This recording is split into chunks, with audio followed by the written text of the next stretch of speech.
Show. For more information, go to thericksmithshow.com. If you've missed any portion of the program, you can download the podcast at thericksmithshow.com. It's time for the Rick Smith Show. I want you to get up now. I want all of you to get up out of your chairs. I want you to get up right now and go to the window, open it, and stick your head out and yell, I'm as mad as hell, and I'm not going to take this anymore. I don't want to abolish government. I simply want to reduce it to the size where I could drag it into the bathroom and drown it in the bathtub. You bet I cut the taxes at the top. How dare you? How dare you? Go ahead. Make my day. The Rick Smith Show starts now.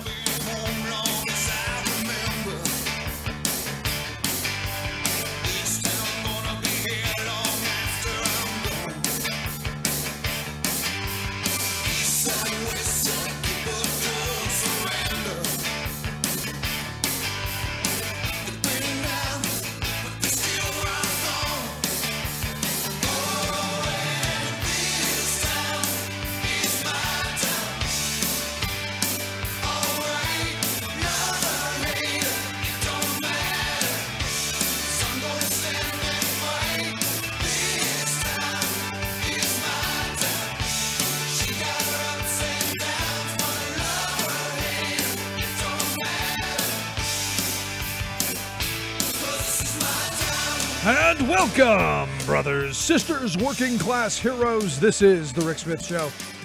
Thanks so much for being here tonight on the big program. Lots to get to, lots to talk about, lots of Nunez, lots of no-nez, lots of nonsense. Crazy, crazy times. And, you know, I would argue almost to the point of treasonous. What we're finding out is there are no Republicans who are willing to stand up. It's all about the love of the power and the money, man. It is really scary, scary times. We'll talk about that. Some education stuff. Are you concerned about your kids' information being consolidated into a central database? Well, we'll talk about some of that. And, of course, a little bit of the Me Too, sexual harassment in the workplace. We'll get to some of that. But first, today, 50 years ago on this day, 2 sanitation workers in Memphis, Tennessee were crushed and killed on the job. And look, not the first time that had happened at that time. There had long been complaints of horrible working conditions for the sanitation workers who were overwhelmingly black. But on this day, Eckel Cole and Robert Walker were crushed to death by a malfunctioning truck, something they had complained about, got nowhere. And of course, we know the history. 12 days later, they called for a strike. 1,300 people hit the picket lines with the I Am a Man signs. Martin Luther King went down to speak and was, of course, assassinated days later. And, you know, you go and you look at this and you stop and you think about the dynamics of what they went through. The powerlessness of a voice on the job, the powerlessness to stand up against, you know, name it, the management, the city officials, corrupt city officials, go down the list. The balance of power completely out of the hands of working people. And it was the unions who came in and said, we're going to strike. We're going to stand with you. We're going to fund this. We're going to put resources to it so that you can fight for better wages, hours, and conditions. And it was AFSCME who did it. Jerry Werf demanded recognition of their union. And you go back and you stop and you look at where we're at right now. And right now there's a case in front of the U.S. Supreme Court, Janus versus AFSCME, which will really harm the American Federation of State, County, and Municipal Employees. It's going to harm public sector unions across this country. And, you know, you stop and you think about where we've come from. And the reason you remember these 2 gentlemen who were killed on this day on the job 50 years ago is because that was the point at which people said, no more, enough. It has to stop. And I'm waiting for that moment to where we collectively say, enough, stop. We are going to change things. We're going to take to the streets. We're going to shut things down. Now, understand, they had tried a couple years earlier. They formed the union. They chartered the union in 1964. In 1966, they went on strike, arguing the workplaces are unsafe, arguing the wages were pathetic, arguing they had no pensions, arguing they had no voice, all of that. And they got no support from the community, no support from the religious community, none from the middle class in the area, nothing. They went back. They worked 2 more years, and here what you had is a horrible tragedy. And what is it about us that we only act when there is a tragedy, when someone dies, when someone's killed, when a bridge collapses?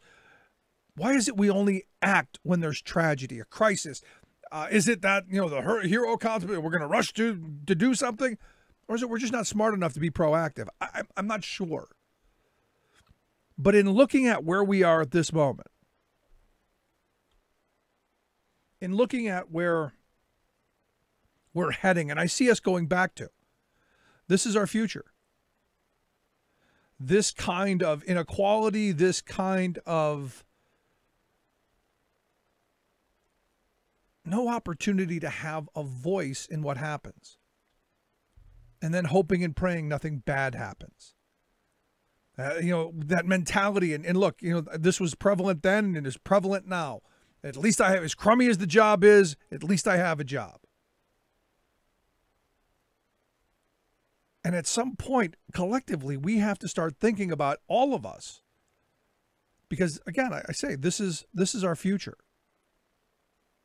And the reason I bring this up is because, look, that Janus case, that Janus versus AFSCME case is going to be very, very harmful to unions in this country to be able to fight for better wages, hours, conditions, and for what's right. I mean, it's one thing, there's the unions their only job is to make things better on the job. They've always made things better in society. They've been the voice, the power behind a move forward for workers and families. And this is what, all of the attacks against labor are about. It's about silencing a voice. I tell this story quite often, and it's, maybe it's my having been very fortunate my entire working life to have never felt vulnerable, to have always felt that there was recourse, that no matter what happened on the job, I would be able to have something of a say. I could fight back. I could right a wrong. I didn't have to stand for and be dictated over. And I would argue, I think every union member feels that way at some point during their work lives, that they have some say, that, it may be wrong today, but come next contract, we're going to fight for this. We're going to make this right. And I think it's that mindset that has put me in this very strange position, that I don't understand the mentality of, well, we're just happy to have a job, and we're gonna take the abuse, we're gonna take the wage theft, we're gonna take the horrible conditions, we're gonna take the horrible treatment, we're gonna just take all of that. We're gonna internalize all of it. Maybe go home and kick the dog and yell at the wife, but you know what? We're not going to go after the one that's causing the real problem, because just happy to have a job. Instead of saying, like these guys finally did, these 1,300 sanitation workers finally did, said, you know what? These 2 guys got killed. That could be any one of us, anytime, any day. Into the streets they went. Shut everything down. And you go and you stop and you think about what this must have taken back then. The courage that these people had, and really how angry they to say, you know what, we're going. We're walking out. We don't care. We are going to change things. In that era. Now, when we did our labor history tour a couple years ago, we went through Memphis. And we talked to the guy who was the president of the AFSCME local out there about this era. And we talked to people who were attached to it. And I remember walking away with this feeling of, they got better equipment. They got better wages. They never got a pension, though.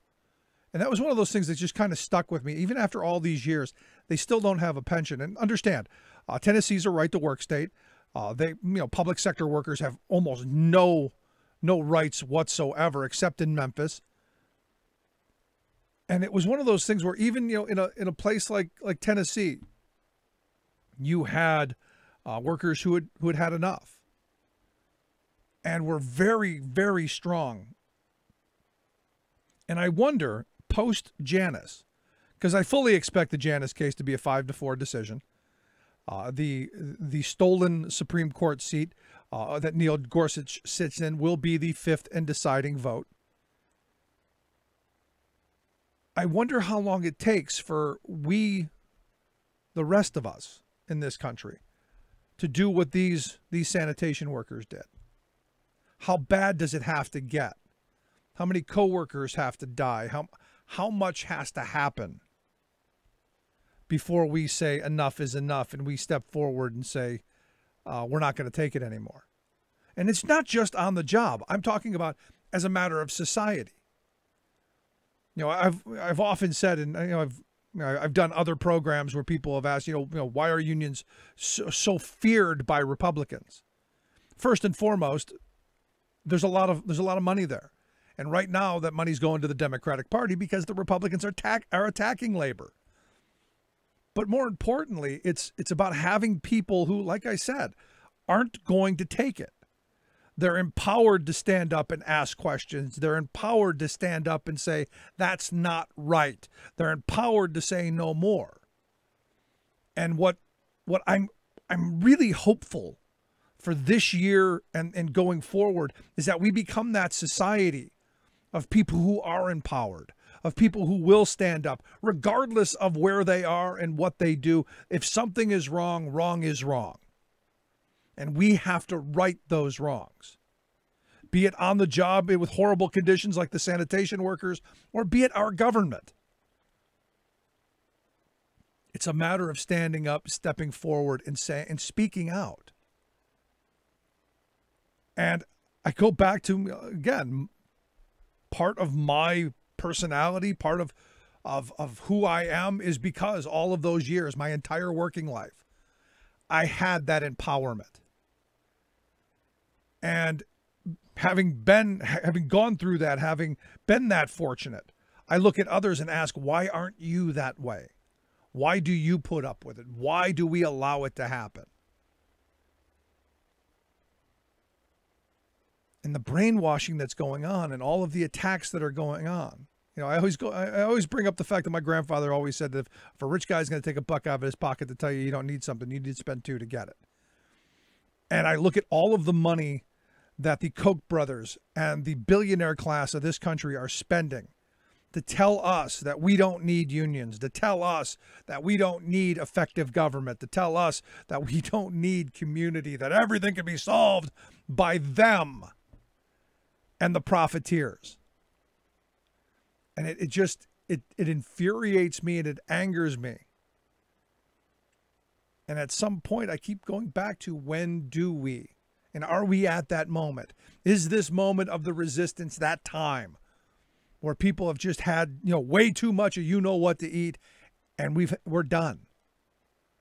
I'd love to hear your thoughts. You can email me, rick@thericksmithshow.com. What's it going to take? Are we there? We will find out.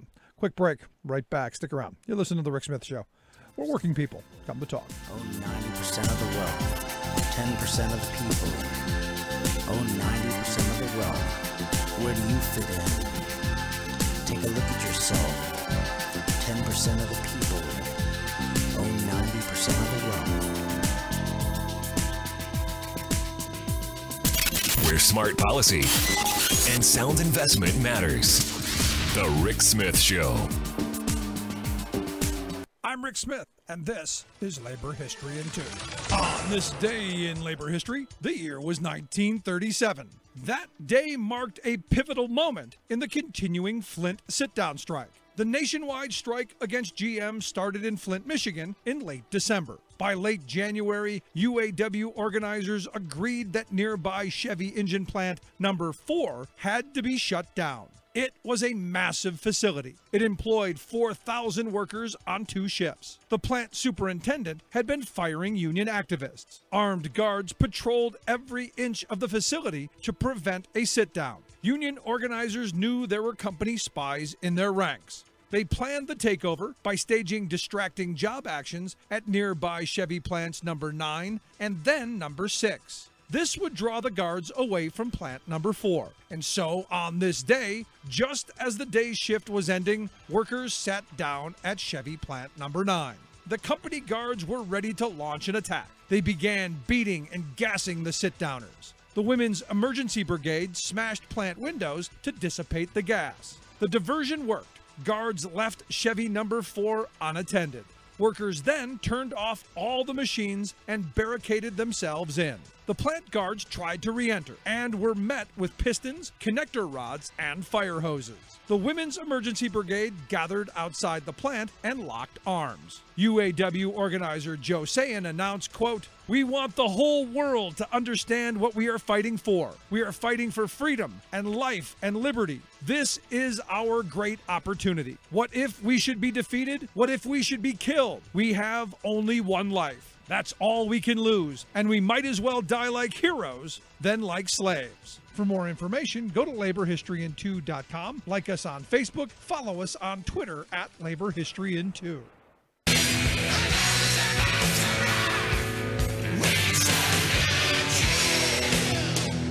Remembering that united we bargain, divided we beg. The Rick Smith Show. So Tony sent me an email during the break. He writes, "Democracy is slipping away. Never mind my 60 years. Never in my 60 years have I envisioned what has happened over the last 2 years.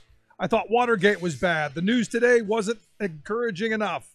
Traitors at the highest levels of government refuse to stand up for the country. Their love of money and power has taken over." He points out that you've got Republicans here in Pennsylvania who are ignoring the Pennsylvania Supreme Court, their demand to redraw the gerrymandered maps. He also says you got the traitor Nunes memo. If passed, this other law in Alabama, no more special elections because a Democrat actually won. He says we're closer to a dictatorship now than ever before in our country's history. I feel that the last 2 years are like living in a dystopian sci-fi novel. Even Nixon had the decency to step down, and he was a crook. Thanks so much, Tony. And he's right. Look, I mean, all of this stuff going on, I mean, one thing is bad enough. Put it all together, and we're in serious trouble. And here to talk a little bit about today's events, more of the Nunes nonsense, our good friend Scott Dworkin. Scott, thanks for taking time for us. Hey, I'll go by either. How you doing? So I look at this, and you know, the will the memo come out? You got Trump saying it's going to. You've got other people saying, you know, it would be the worst thing. What are we expecting? As of right now, I see an altered memo, a cut down memo being released. I don't think that he's going to risk this because they did start. You know, a lot of analysts and people who are former prosecutors did start talking about how they should prosecute Devin Nunes if he does release the memo. So I think that he's gonna release a memo, but I don't think it's gonna be the same memo as it is right now. You know, at this point, I mean, I take my friend Tony's email to heart. I mean, in my years, I never imagined that we would see this kind of politicization of what's going on in our intelligence. It used to be that both sides, you know, that stuff, you know, was important. We kept our sources secret. That wasn't stuff that was part of the partisanship. This is just insane to me. Yeah, it's tough. You know, it's clearer now, which is good because I've been pounding this away for like a year and a half now.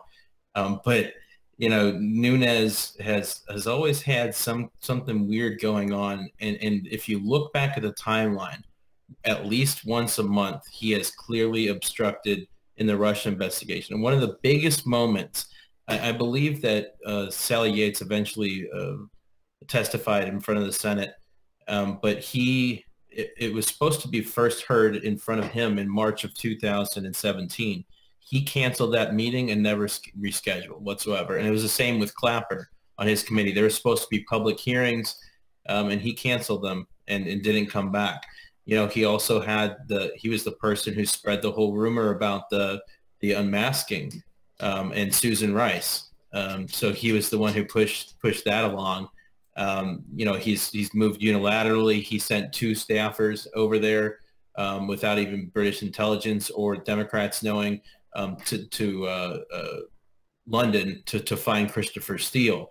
You know, he really thinks he's in a spy novel, but he's on the wrong side.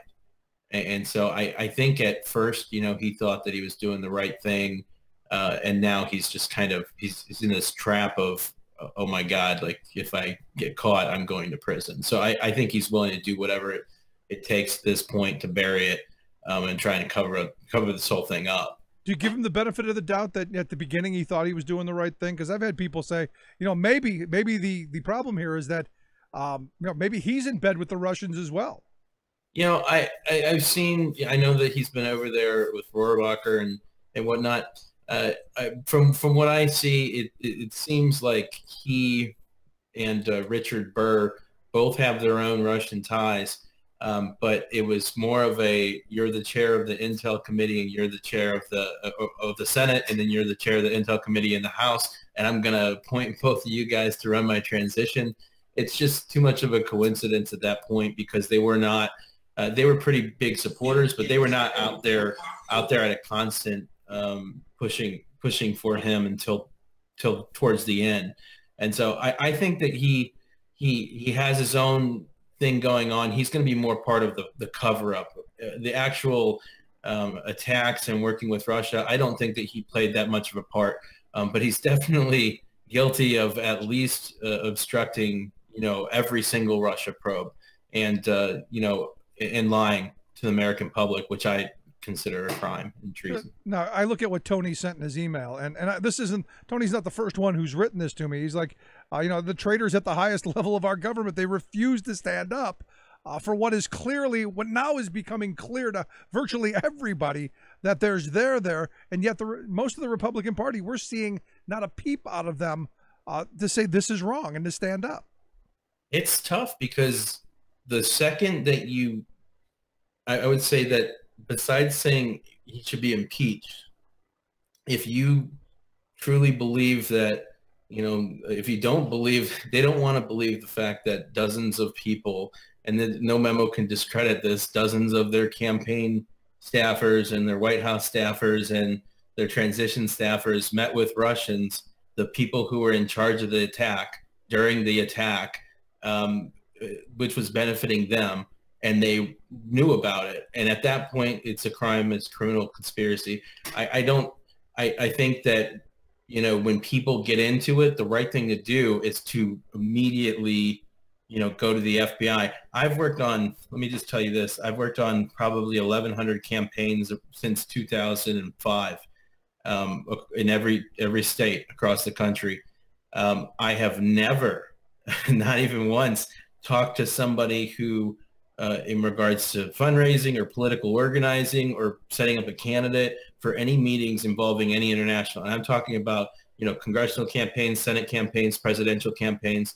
There's no international meetings because there's no need for that. They can't help in regards to campaigns. And the only way that they were helping is by attacking us, both, you know, via cyber warfare and people probably committing physical acts here, since they have over 100 spies here. But I think it's going to, you know, again, it's going to all come out in the end. And I think it's really setting up to, you know, their credibility shot. I wouldn't trust a word that any of these people say at this point. And I think the American people are not going to be fooled. I'm with you as well. But, you know, here's the thing. I mean, you hear Trump's CIA director, Mike Pompeo, saying, look, we know they're going to try and meddle in 2018 like they did in 2016. You know, how is it that you can say that we know, that someone like Pompeo can say, we know that they did it in 2016, and yet fall in line with what the Republicans are doing, trying to discredit the fact that it happened? Right. And he met with the Russian spy people that are you know, run Russian spies that are actually banned from entering the U.S. very recently, and then he did that interview on the BBC. So my thought is he's telling, a London-like audience of the UK one thing, that we're taking care of things, we take it seriously, and yet he's meeting with Russians who are in charge of the hack, that are sanctioned Russians in the United States like last week. And there's no other reason for these meetings.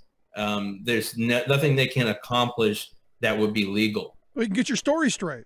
That's the only thing I can see. And I think that, they're used to getting away with stuff. So it's a combination of them being pompous and arrogant and thinking, okay, I'm gonna try and do everything I can to win.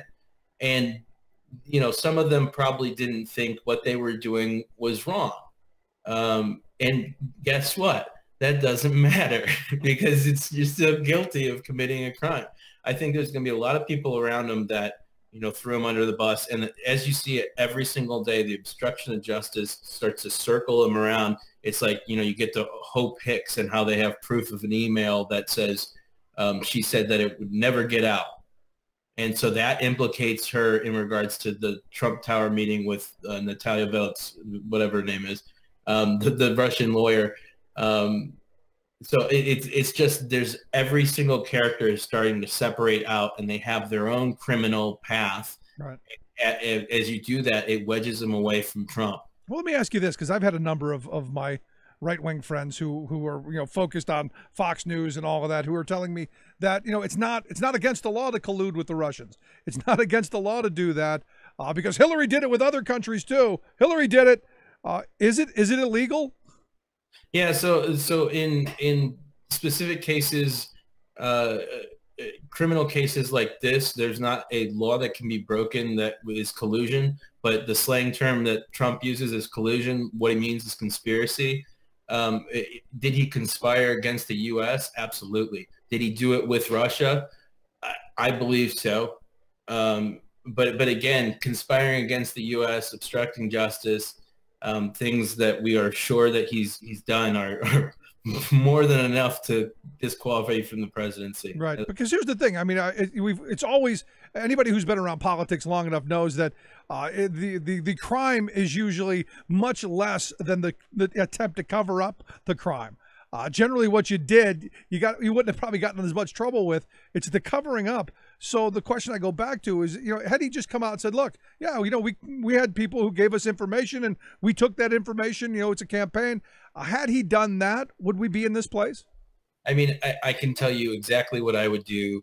I've had the pleasure of even bodying Obama before, so I understand how it works.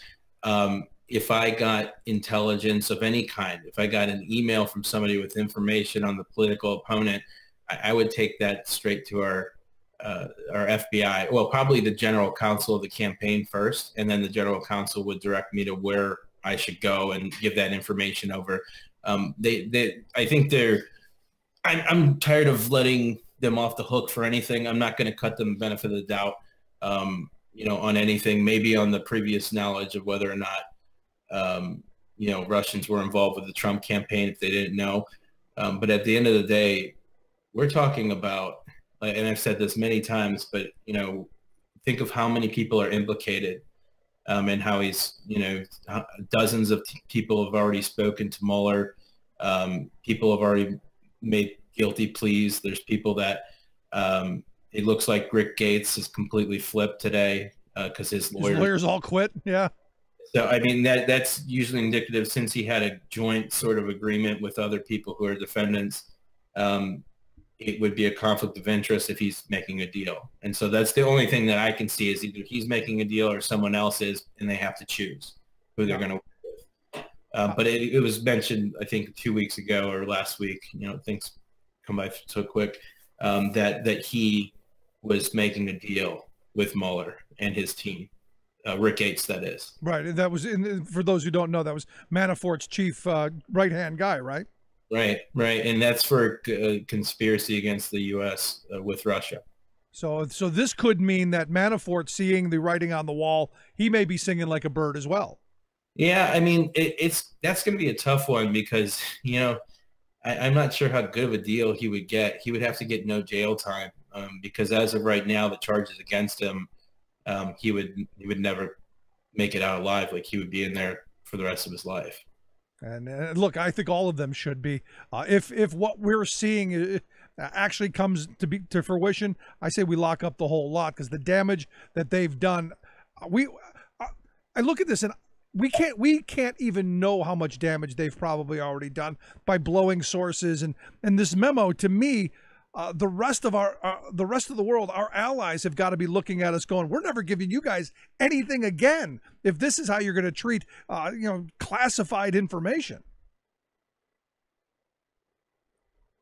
It's just plain crazy, I tell you, Scott. And at the end of this, the more we see this going down the road, the more it's just it's angering and it's frustrating and it's all of that. Again, it just is what it is. Scott, I appreciate the time, man. Always great talking with you, having you on the program. Thanks so much. Let's take a quick break. Right back with your thoughts. 1-888-520-RICK. 1-888-520-7425. This is The Rick Smith Show, where working people come to talk. I got no time for living, yes, I'm working all the time. It seems to me I could live my life a lot better than I think I am. I guess that's why they call me the working man. Making the blue blood see red. The Rick Smith Show.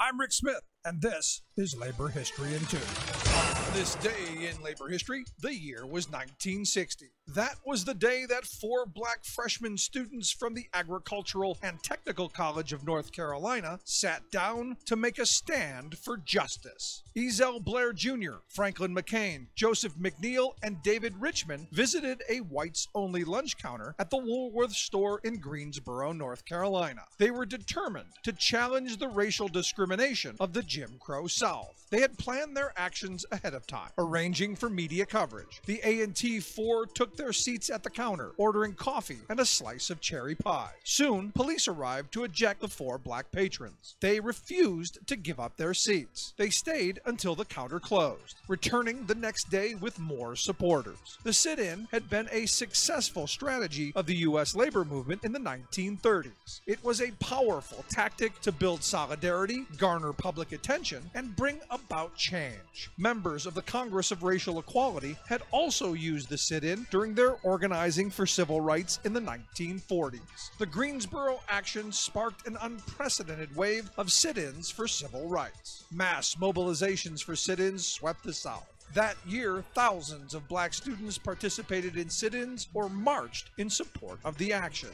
These black students faced insults, violence, and 1,500 were arrested. Their actions brought national attention to Southern segregation and helped to set in motion the passage of the Civil Rights Act of 1964. In 2010, the AFL-CIO held a 50th anniversary commemoration with the 3 living participants of the Greensboro sit-in. AFL-CIO Executive Vice President Arlene Holt Baker told the men, "We thank you for the vision, the faith, for being crazy enough to believe you could change America and make it better for us."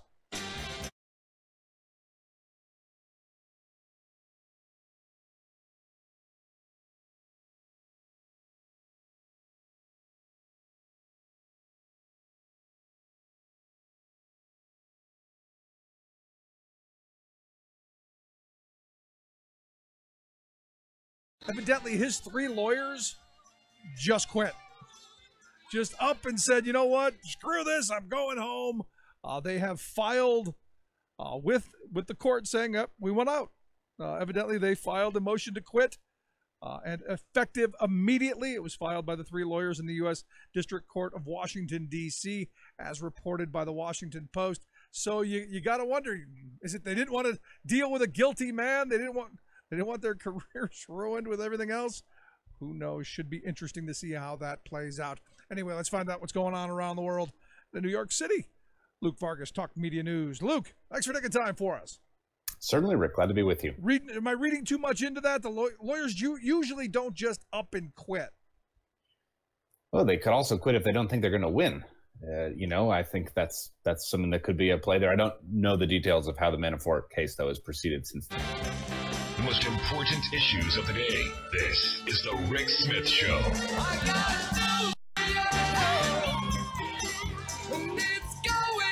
Well, maybe not great news for Paul Manafort.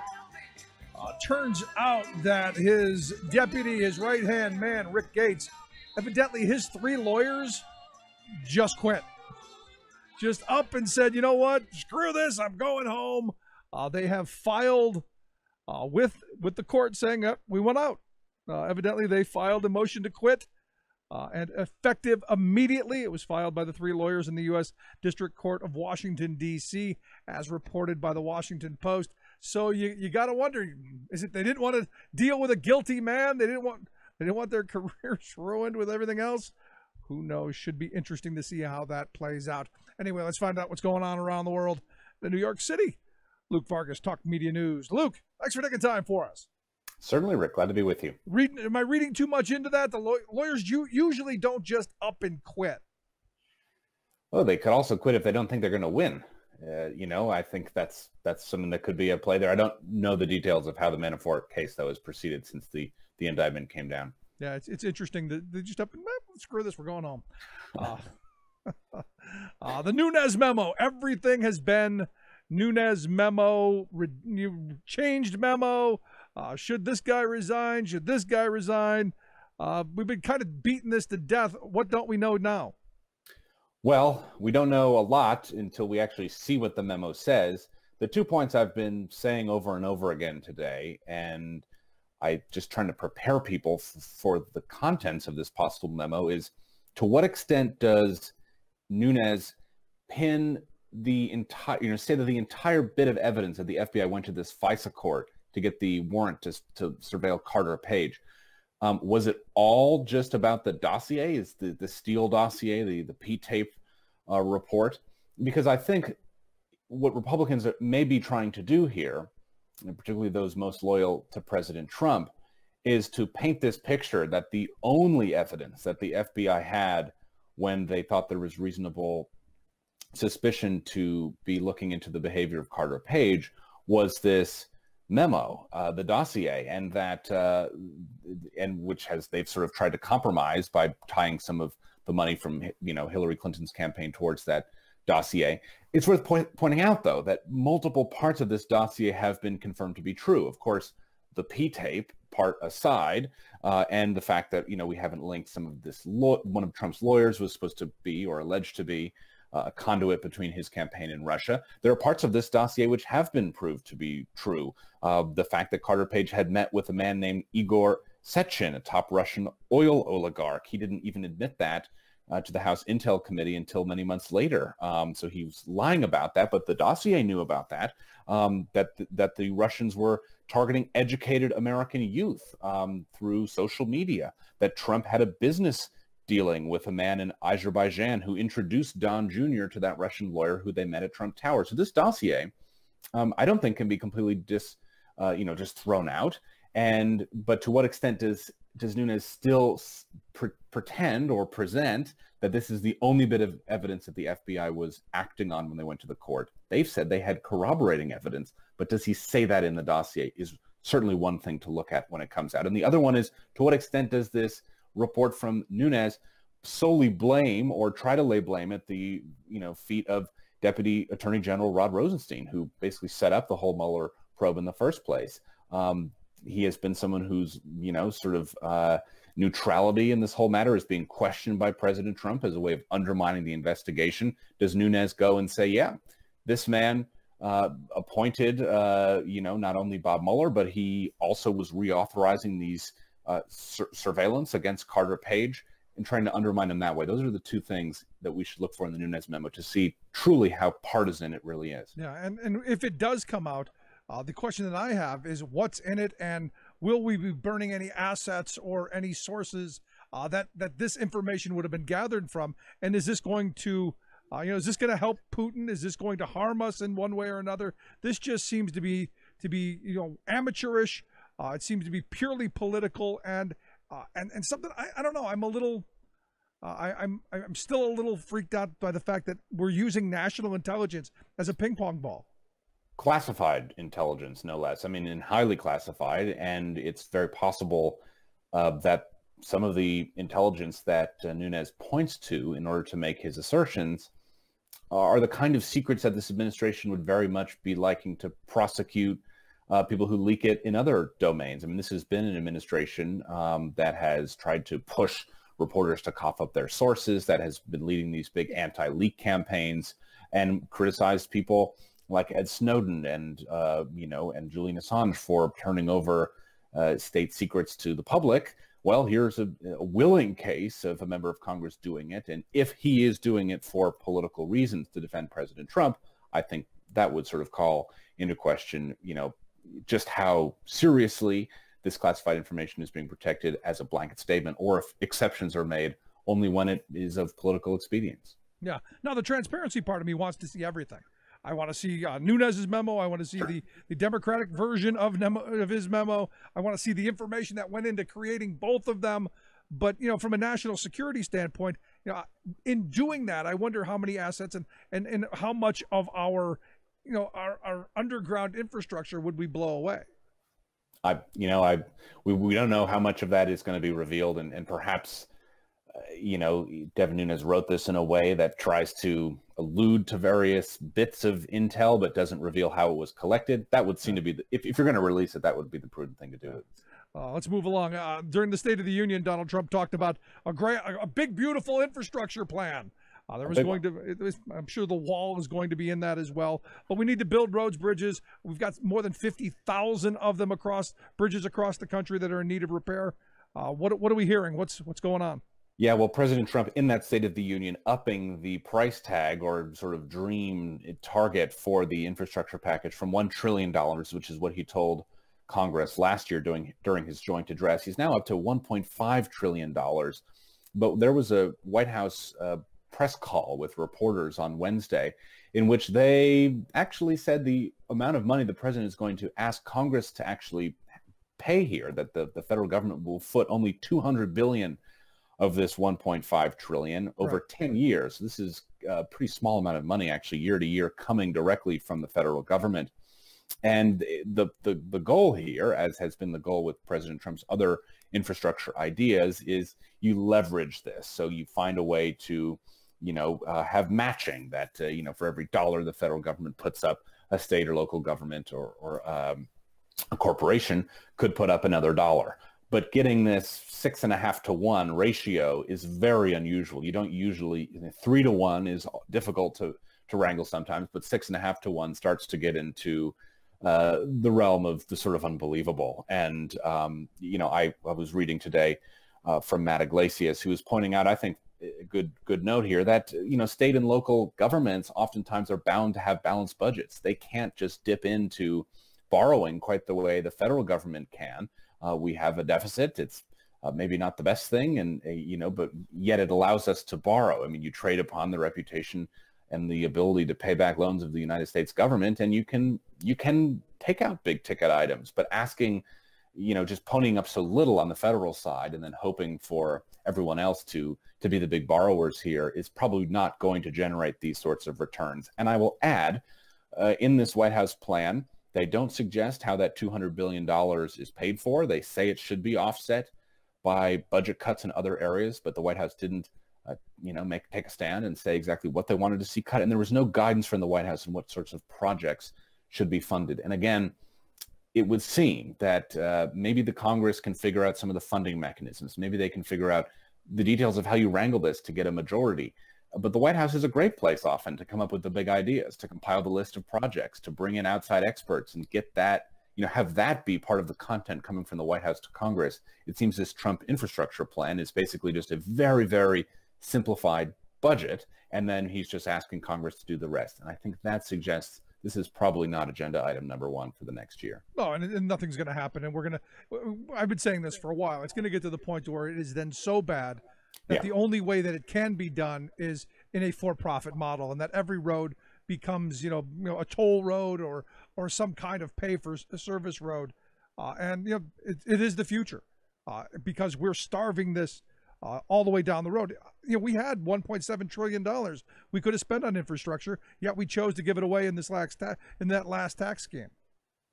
Yeah, this ratio, I think, and the fact that private companies keep getting mentioned in that, let's put the 200 from the federal government, let's put some dollar total from state and from local governments, and then private companies. I wonder, in the private assessments being done by the White House, how big of a share of the pie they anticipate or hope private industry can cover. And I think it would be a share that's pretty large, and it might surprise a lot of people. Yeah, just you want to see what the private sector does well? Take a ride on the Indiana Turnpike. It looks like it was, the last time I was on it, it looked like it was bombed. That's what privatization will get you, because they're in it to squeeze every bit of profit out of it, not to deliver a good road or functional bridges. It's all about the profit.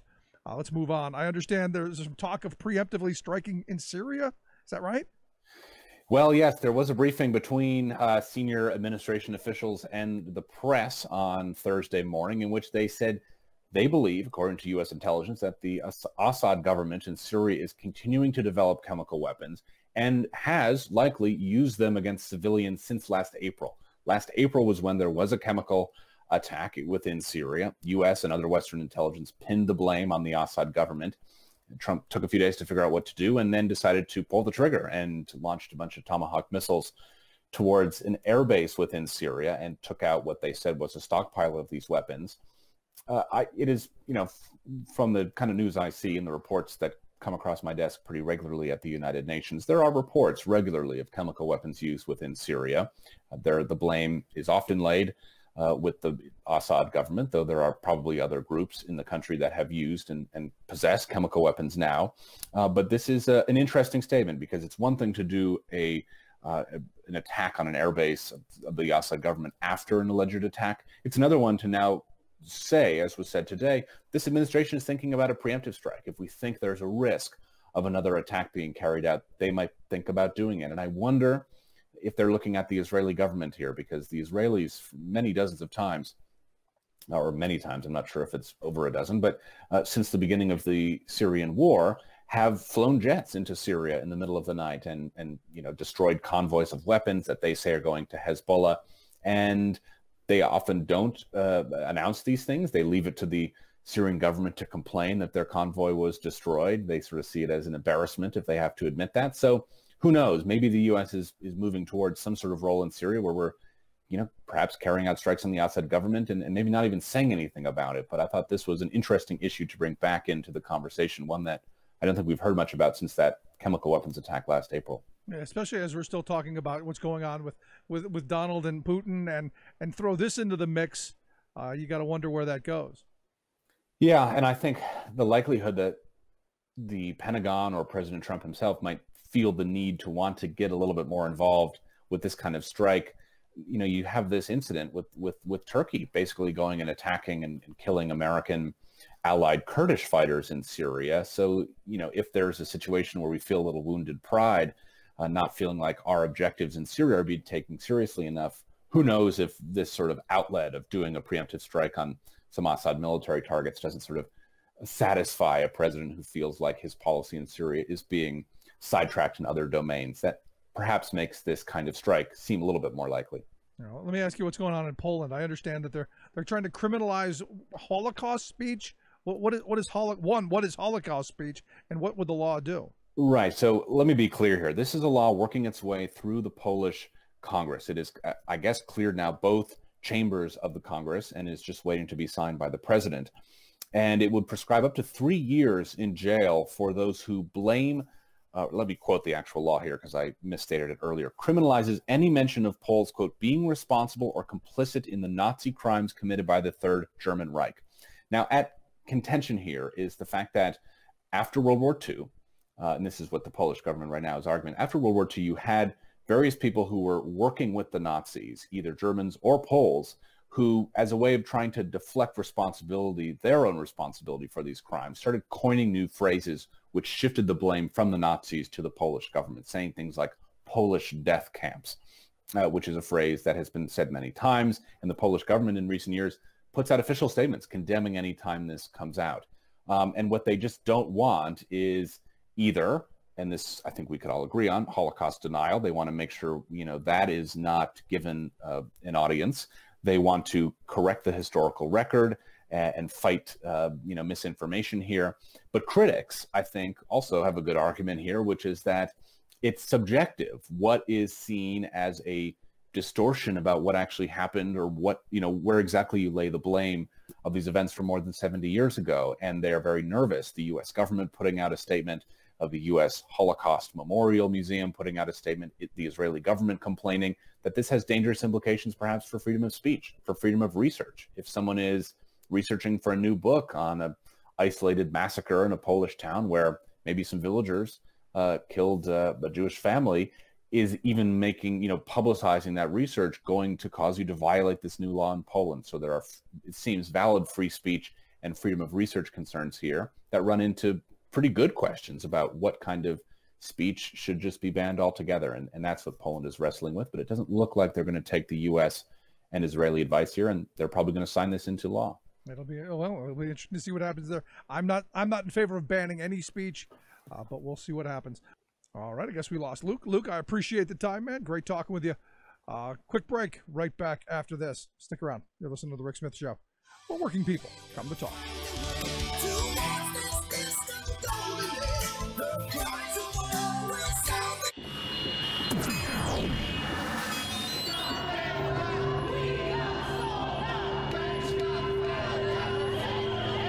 Many bricks in a day as humans can, displacing the jobs of 3 people.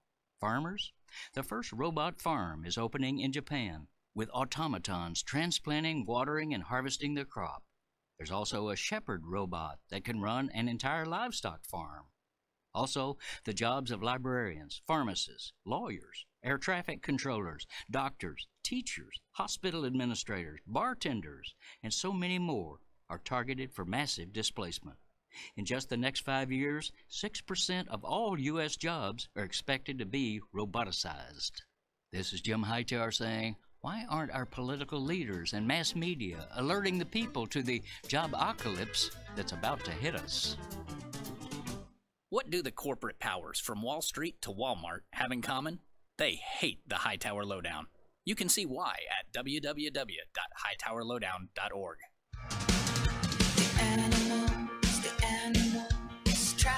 Trap till the cages fall. The cages fall, staring in the dark, count mistakes. The light was off.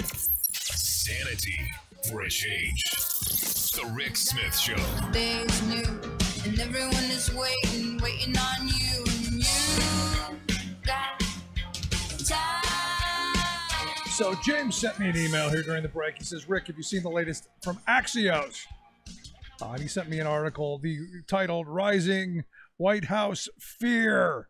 Nunes memo's a dud. He writes, if this is true, the base will not be happy. He said they have been fed a steady diet of conspiracy from Fox and Trump and the GOP. If Trump doesn't release the memo, will the base leave? And that's the question. How many times do you have to be lied to? How much of what isn't so do you digest and believe before you realize that it's not so? I mean, honestly and truthfully, it's really quite amazing. Now, in the article, the Rising White House Fear, they're saying, look, it's not a slam dunk. The memo's not going to do what they had hoped it's going to do. You're probably not going to bring down Mueller with it. You're probably going to tick off a lot of our allies around the world.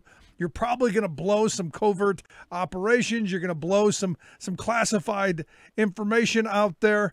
Not a slam dunk. And look, Trump wants to do it, but everybody around him who understands the ramifications of burning your own intelligence agencies and burning your own FBI, your people understand. The CIA is your guy, Pompeo. The FBI, your guy, Wray. You're burning your own people. Not a good time. Now, they're all saying that we shouldn't be doing this. It'll be interesting to see if Trump listens. I'm personally hoping he releases it. honestly. I mean, this is going to be the beginning of his end. Because, you can only throw arrows at the FBI and the CIA and all of those people before all of your secrets start coming out. This is a guy who definitely lives in a glass house and yet is throwing boulders at everybody else. James, I appreciate the email. Thanks so much. I don't know if you saw this story today out of Florida. A federal judge, Mark Walker, down there in Florida, struck down Florida's system for determining which former felons or ex-felons, or however you want to put it, can regain the right to vote. Now, some are saying this is a major victory for voting rights activists. I agree. I think I've always believed this. If you commit a crime, you do. It's like the old, how many people remember the show Beretta back in the 70s? You don't do the crime if you can't do the time.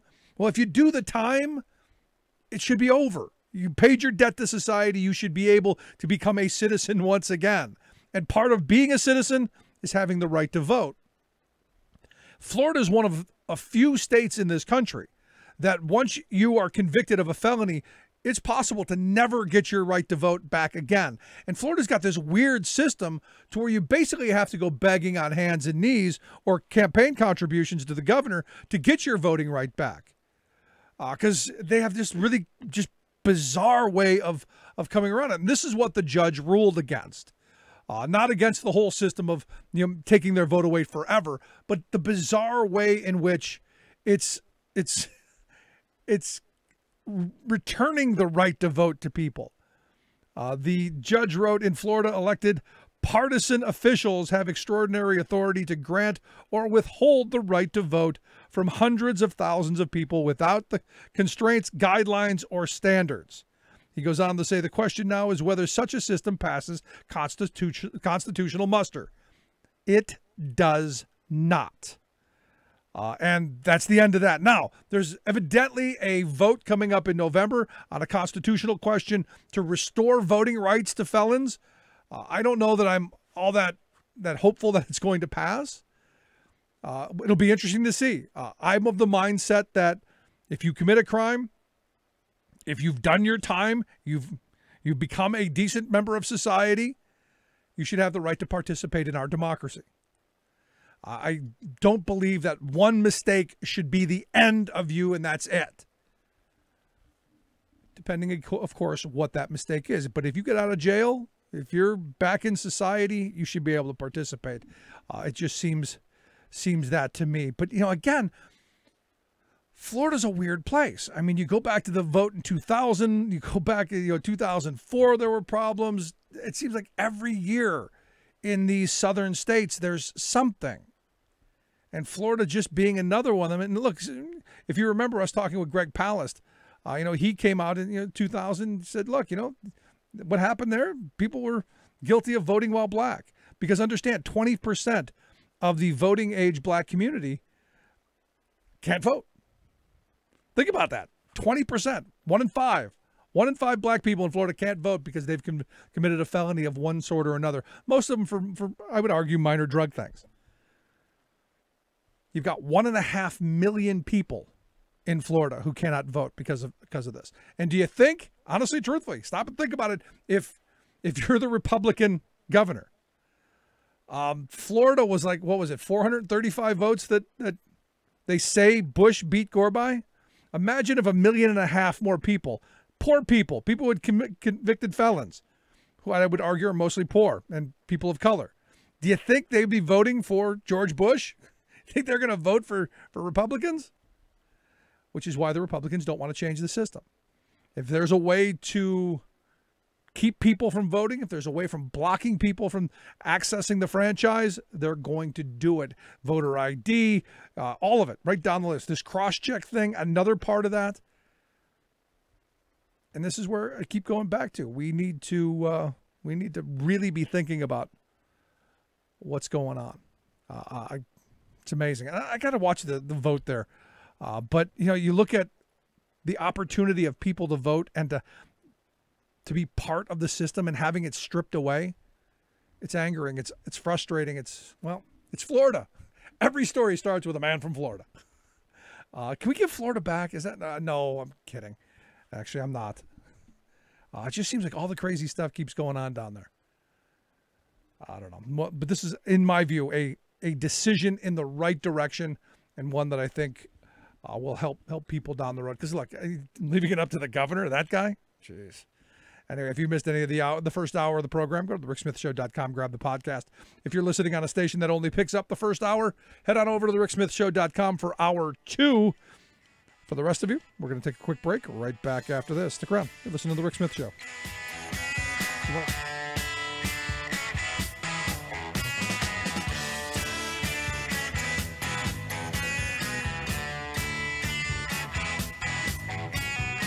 Controversial, thought-provoking, opinionated.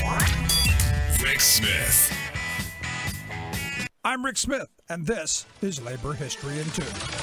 This day in labor history, the year was 1960. That was the day that 4 black freshman students from the Agricultural and Technical College of North Carolina sat down to make a stand for justice. Ezell Blair Jr., Franklin McCain, Joseph McNeil, and David Richmond visited a whites-only lunch counter at the Woolworth store in Greensboro, North Carolina. They were determined to challenge the racial discrimination of the Jim Crow South. They had planned their actions ahead of time, arranging for media coverage. The A&T 4 took their seats at the counter, ordering coffee and a slice of cherry pie. Soon, police arrived to eject the 4 black patrons. They refused to give up their seats. They stayed until the counter closed, returning the next day with more supporters. The sit-in had been a successful strategy of the U.S. labor movement in the 1930s. It was a powerful tactic to build solidarity, garner public attention, and bring about change. Members of the Congress of Racial Equality had also used the sit-in during their organizing for civil rights in the 1940s. The Greensboro action sparked an unprecedented wave of sit-ins for civil rights. Mass mobilizations for sit-ins swept the South.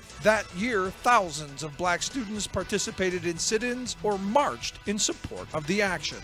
These black students faced insults, violence, and 1,500 were arrested. Their actions brought national attention to Southern segregation and helped to set in motion the passage of the Civil Rights Act of 1964. In 2010, the AFL-CIO held a 50th anniversary commemoration with the 3 living participants of the Greensboro sit-in. AFL-CIO Executive Vice President Arlene Holt Baker told the men, "We thank you for the vision, the faith, for being crazy enough to believe you could change America and make it better for us."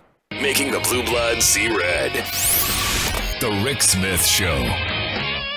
Somebody's watching you, you like it. Somebody's watching you, you care. Welcome back to the Rick Smith Show. Check out the website, thericksmithshow.com. It's a good story, good news coming out of Newark. 22 years after the state took over the Newark School District, the city is officially regaining control of their schools. And look, you look at what happened in Philadelphia. You look at anywhere where the state takes over.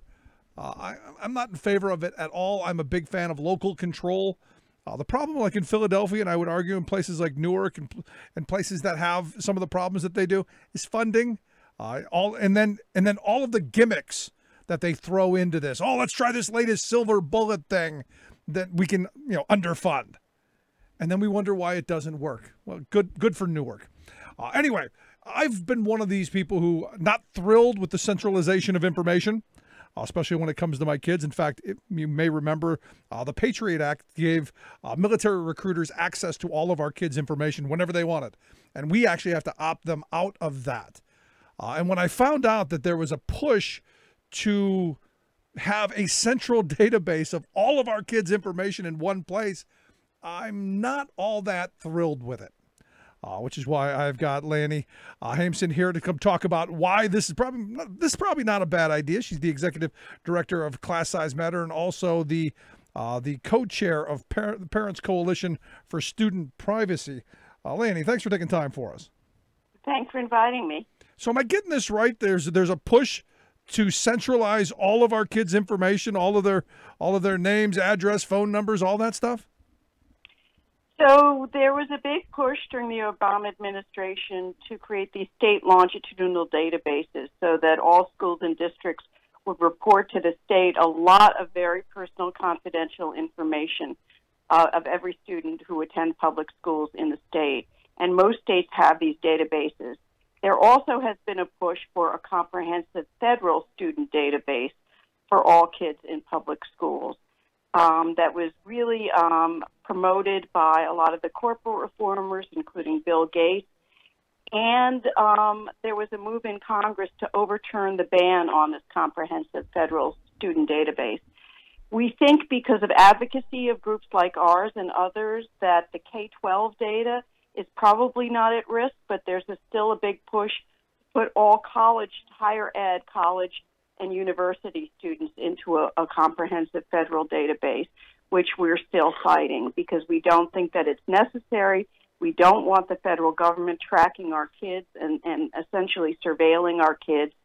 And just because we happen to send our children either to public school or to college, we don't think that the federal government should be collecting all their information. And what kind of information are they collecting? Or what kind of information do they want to collect? So there has been a push for the federal government.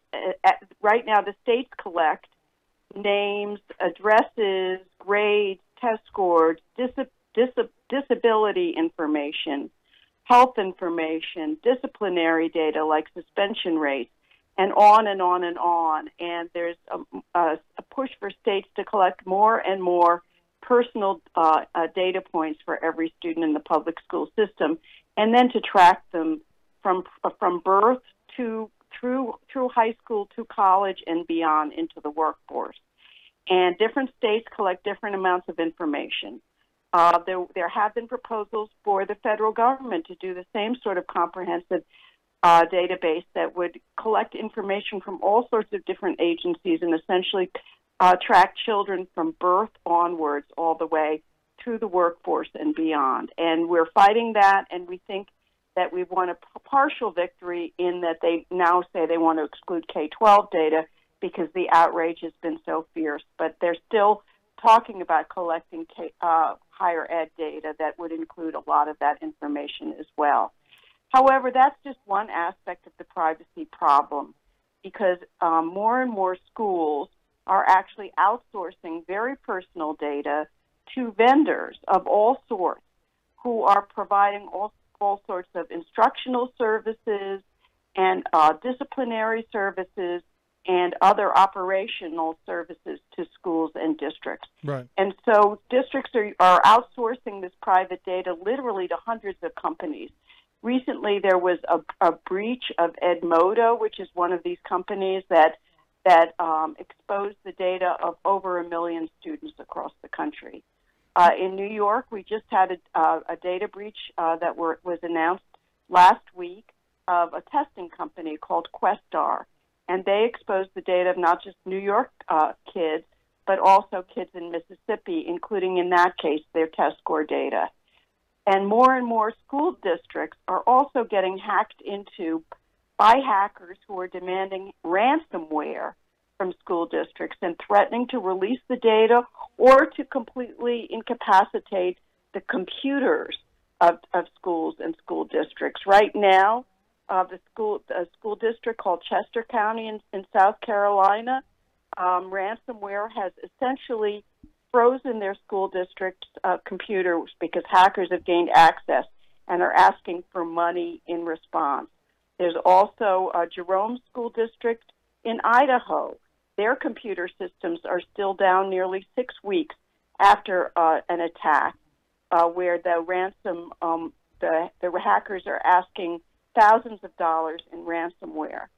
So it's a huge problem, and the federal government has weakened the student privacy law called FERPA in order to enable and accelerate the trend to outsource student data to more and more private hands. We think it's a huge problem. We think the federal law has to be strengthened, and we think that there needs to be really much stronger security protections at the school level, the district level, the state level, and in the hands of all these vendors. to prevent against more breaches. Right. Let me ask you this. I mean, with Betsy DeVos as head of the Department of Education, are they moving in a different direction than, because as you said, this was an Obama era initiative. Are the Trump people, the DeVos's, are they doing anything differently, or are they seeing this as useful information as well? Because I got to be honest, it scares me to think of all of that information in one place. For someone who has authoritarian tendencies and theocratic tendencies, regardless of all the other stuff. So, my mind goes in some very bizarre places when you talk about that kind of centralization of information. Yeah, I know. We're very concerned about it. We're concerned about the immigration data that districts and states have, where they collect data on which kids have recently come to this country or entered the school system in the last few years. They collect data on country of birth, and all that could be used by states and the federal government to identify undocumented kids and essentially deport them. So there's a lot of reasons to be very scared about this. I think it's too early to know what's happening with the DeVos administration. In terms of all this outsourcing of data, all we know so far is that she's very gung-ho on online learning. And online learning is a huge threat to privacy because it means that more and more personal student data is in the hands of private corporations, and we don't know what they're going to do with that data. So that's not a good sign. No, I'm concerned. I've got 3 kids, and it seems like everything is being done online, and more we're moving towards that.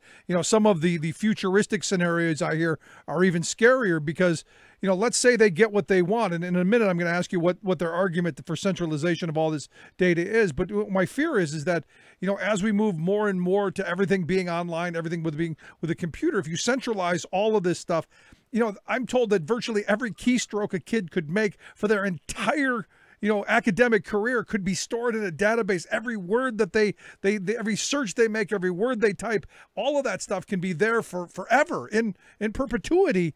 And that's not something I would think is good for the future. No, it's terrible. And what we found out that the New York State Education Department intended to take all the personal data for all the public school kids that they were collecting and put it in the state archives forever with uncertain restrictions on access. So we luckily found out about that and stopped it. Man, thank goodness I went to school when I did. I mean, everything was on paper. Yeah. If the office burned down, oops, there went your records. Right, exactly. And now, more and more is being collected, and we have these huge databases. And the theory behind it, which I think is there's no evidence at all, that if you collect enough data and you analyze enough data and you data mine it and crunch the data, somehow we'll figure out a magic formula for educating kids.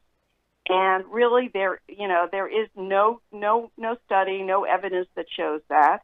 There's really no study or evidence that's showing putting more and more education online helps kids. In fact, there's growing evidence that kids become disengaged from school, start to fall behind, start to get headaches, and really do not thrive when the human contact and interaction is removed from the process of education. No, I think all of this online stuff is horrible. In fact, my daughter, who's in high school right now, comes home and all of her textbooks are online, and I'm going, how can you possibly read a textbook online? And the reality is they don't. So all of the kids are struggling, and none of them know how to. It's a mess in my view. Yeah, it's really a disaster in the making, and we talk a lot about privatization in terms of charters and vouchers, and that's a real danger to our public school system as well. But I think the thing that's happening in school districts all over the country at the most rapid pace is privatization through outsourcing education to corporations through online learning. And I hear about it from parents in every sort of school district across the country. And in general, the results have been very, very poor. And it's being done in the name of personalized learning, believe it or not, that every kid is going to get an education that's personalized to their needs, but it's really depersonalized learning because what you're doing is giving up education to machines and software. So let me ask you this then, because, for people who are listening, for me, how do we find out what our school's doing with our kids' personal information? I mean, I don't think I want my kid. Look, I'm fearful as all can be of my kids' information ending up in the hands of personal of for-profit corporations, of military recruiters and all of that stuff. What do we do? How do we find out? Last spring, Parent Coalition for Student Privacy, along with Campaign for Commercial-Free Childhood, we put out a parent toolkit for student privacy, and it's on our website if you go to Parent Coalition for Student Privacy. And it really gives a lot of really important tips to parents about how to start finding out what data is being collected by their schools and districts and by the state, and what sort of data is being collected by private vendors, questions to ask your kid's teacher and principal to start with, and then some good follow-up questions that you can ask the district. One of the good things about FERPA, which has not been weakened, is that every parent under FERPA has the right to find out exactly what data is being collected by the school, the district, and the state for your child, to get that data, to check it, and to challenge it if the data is wrong. You also have some rights to find out about who it's being shared with. And so we believe that that's a good starting point. And after you find that out or begin to find that out, you need to start talking to your kids' teachers and principal and find out what sort of vendors they're using, what sort of security and privacy checks have been done on those vendors, and start really getting into the nitty-gritty of why your kid's data is being given away to so many different vendors for no particular reason without any evidence that it's going to help their education in any way. I'm sure it's about tailoring a new product for all of our kids, because this generation of kids, like none other, is just being hammered by corporate advertising. They're consumers now. They're not kids. They're not students. They're consumers. Yeah, exactly. We just helped sign a letter that was put out by Commercial Free Childhood last week about this new Facebook Messenger system app for kids under 13, where Facebook is marketing an app for very young kids to use in order to text their friends and get their data scooped up by Facebook for all sorts of purposes. And they're starting kids younger and younger, and there's a huge amount of growing research showing that social media use is not good for small kids, or not good for kids in general, but especially not good for small kids, and that we really shouldn't be allowing them to start on that at a younger and younger age. So I also recommend to listeners that they go to the Commercial Free Childhood. We have an online petition that's going to Facebook to tell them to drop that app. Facebook has been incredibly unreliable in terms of its privacy processes. They say they're not collecting data, then they are collecting data and using it for commercial purposes, using it for advertising. Right now we have, there's a growing chain of charter schools called Summit that has their online platform in hundreds of public schools and are scooping up incredibly personal data from public school kids and sending them over to the headquarters of Summit Charter Schools in California, which is sharing them with the Chan Zuckerberg Initiative, which is Mark Zuckerberg's new for-profit LLC. And we have a lot of problems with that as well. So as charter schools are expanding, they're actually spreading their tentacles into public schools and scooping up our kids' data without parental consent.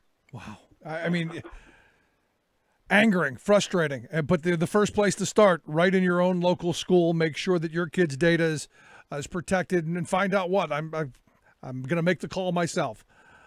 It just, wow. And the thing is this is so foreign from what most of us grew up as kids going to school with. I mean, the way corporate America has taken over and gotten in their tentacles into this is just mind blowing.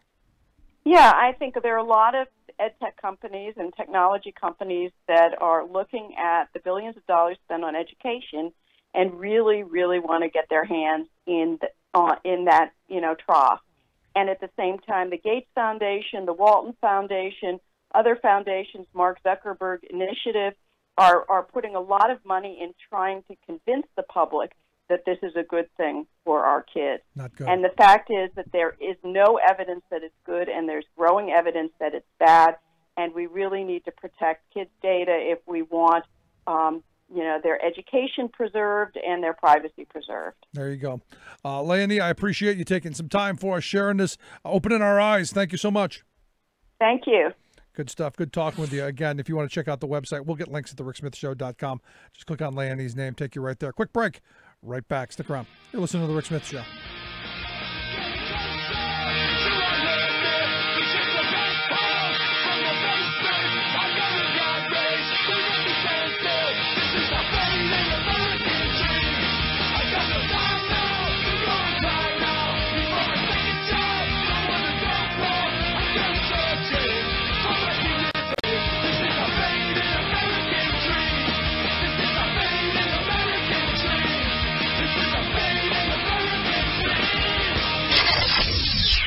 You're listening to The Rick Smith Show.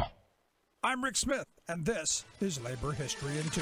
On this day in labor history, the year was 1937.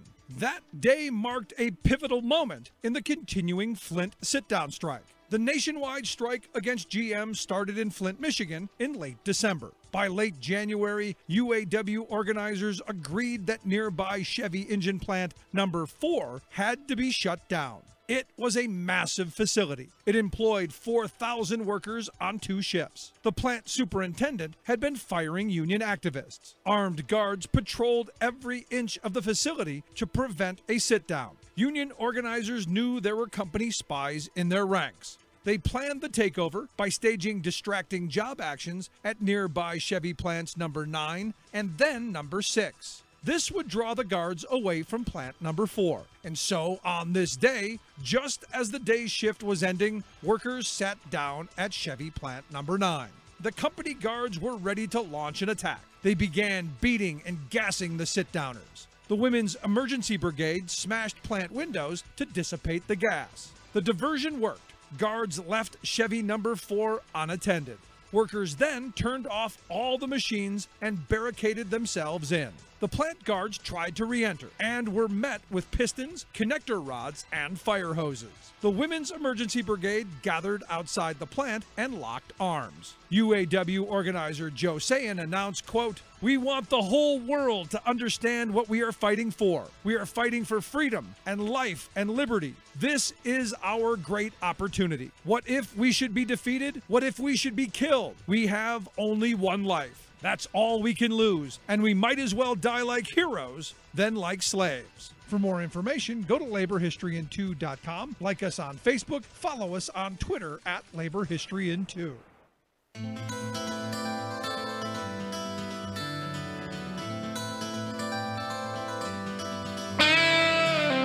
not enough.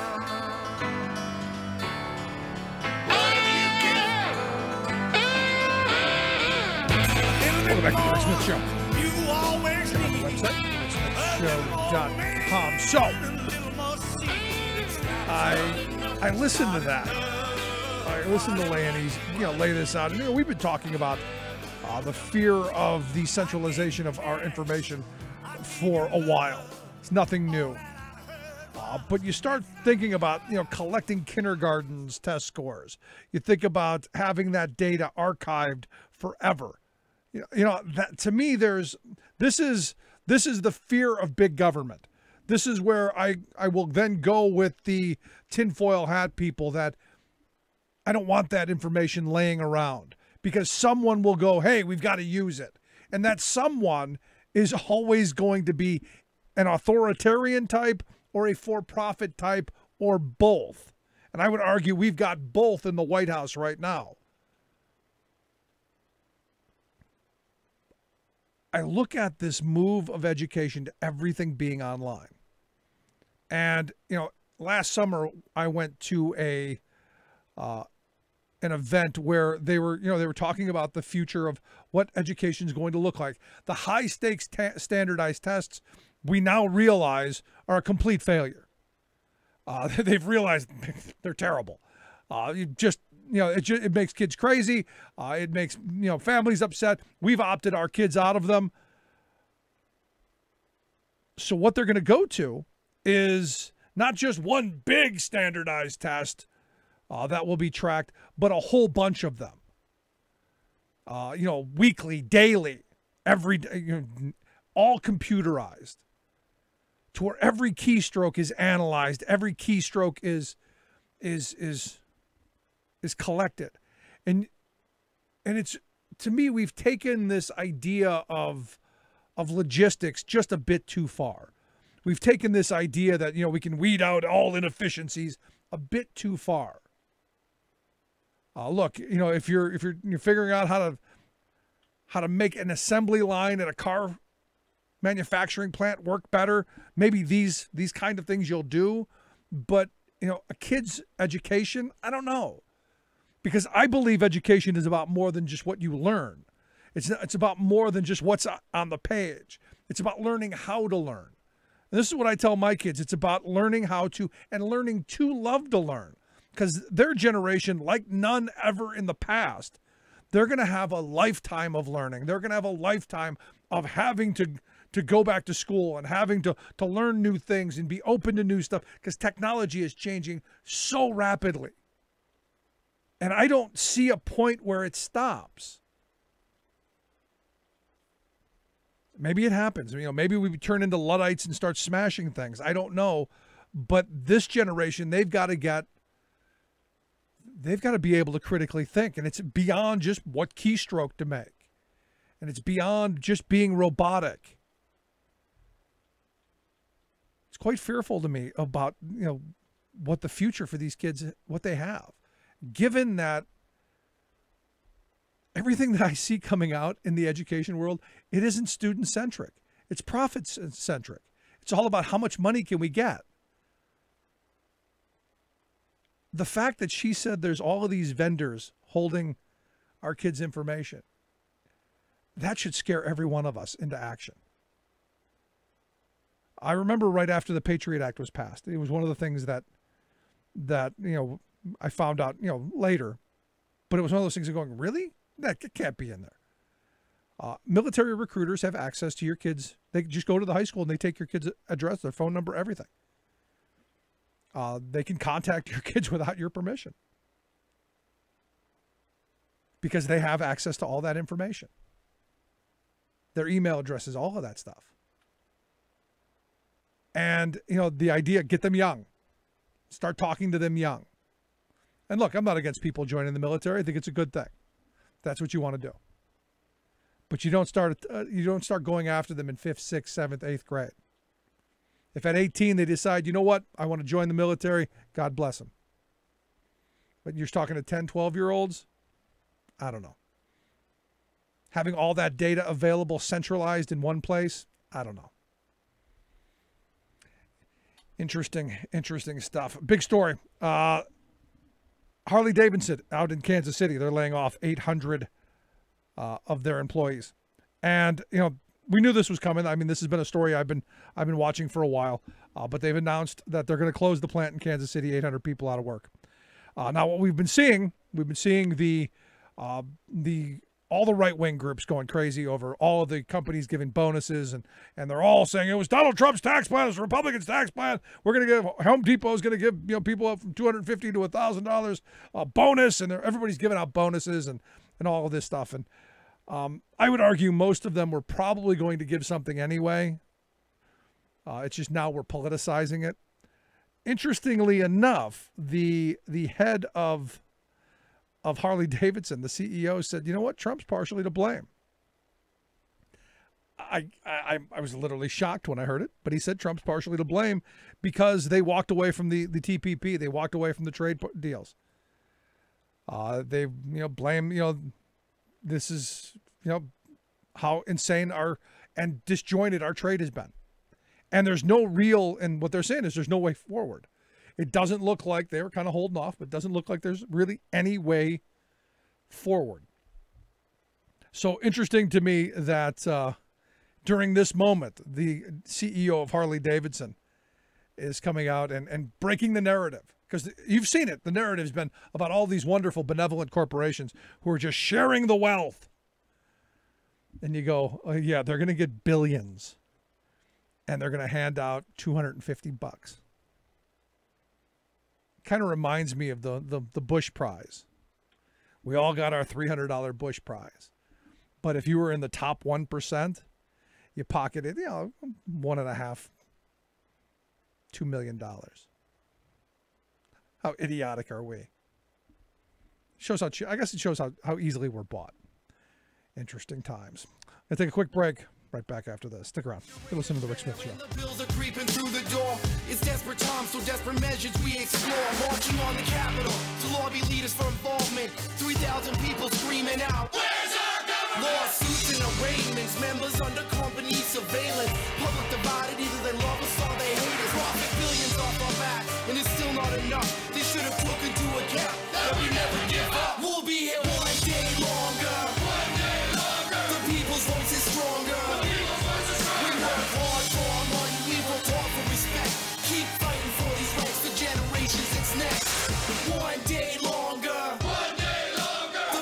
Your working class radio experience, where hard work, common sense, and rational thought are a reality. The Rick Smith Show. Tonight I'm calling on Congress to produce a bill that generates at least $1.5 trillion for the new infrastructure investment that our country so desperately needs. In his first State of the Union, Trump proposes big infrastructure spending. But there's a catch. FEMA says, oops. FEMA is not ending emergency food and water distribution in Puerto Rico. Maine's governor bans all new wind energy projects. Plus, there is tremendous urgency in our need to act. New Jersey's new governor goes all in on offshore wind and cutting carbon emissions. All of those stories and more straight ahead. From BradBlog.com, I'm Brad Friedman. And I'm Desi Doyen. Stand by for 6 minutes of independent green news, politics, analysis, and snarky comment. To everyone still recovering in Texas, Florida, Louisiana, Puerto Rico, and the Virgin Islands, we are with you, we love you, and we always will pull through together. That is going to be a comforting message to the people of Puerto Rico once they have electricity to turn on their TVs. This is your Green News Report.